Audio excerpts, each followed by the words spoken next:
കണ്ണൂരിൽ നിന്നുള്ള മറ്റൊരു വാർത്തയിലേക്ക്. പാനൂർ ചെറ്റക്കണ്ടിയിലെ രക്തസാക്ഷി മന്ദിരത്തിന്റെ ഉദ്ഘാടനത്തിൽ നിന്ന് സംസ്ഥാന സെക്രട്ടറി എം വി ഗോവിന്ദൻ വിട്ടുനിന്നത് കണ്ണൂരിൽ ഉണ്ടായിരിക്കെ 2 ദിവസമായി ജില്ലയിലുള്ള എം വി ഗോവിന്ദൻ ചടങ്ങിൽ പങ്കെടുക്കാതെ വിട്ടുനിന്നത് എന്തുകൊണ്ടെന്ന ചോദ്യം പാർട്ടിയിൽ നിന്ന് തന്നെ ഉയർന്നിട്ടുണ്ട്.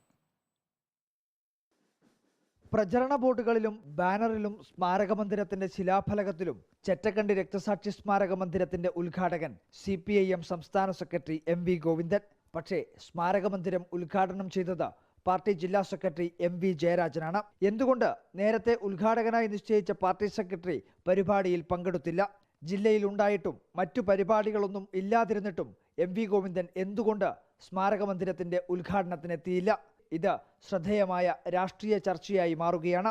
2015 ജൂൺ 6-ന് ബോംബ് നിർമ്മാണത്തിനിടെ 2 യുവാക്കൾ മരിച്ചതിനു പിന്നാലെ അന്നത്തെ സംസ്ഥാന സെക്രട്ടറി കോടിയേരി ബാലകൃഷ്ണൻ സംഭവത്തെ തള്ളിപ്പറഞ്ഞിരുന്നു.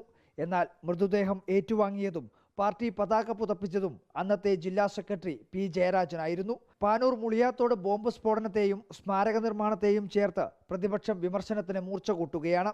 ആദ്യം തള്ളിപ്പറയൽ, പിന്നീട് പിന്തുണ. CPIM ക്രിമിനലുകൾക്ക് ഒത്താശ നൽകുന്നുവെന്നായിരുന്നു പ്രതിപക്ഷത്തിന്റെ വിമർശനം.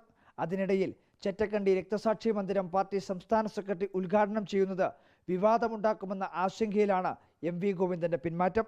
Reporter Arjun Kalyad, in reporter, Kannur.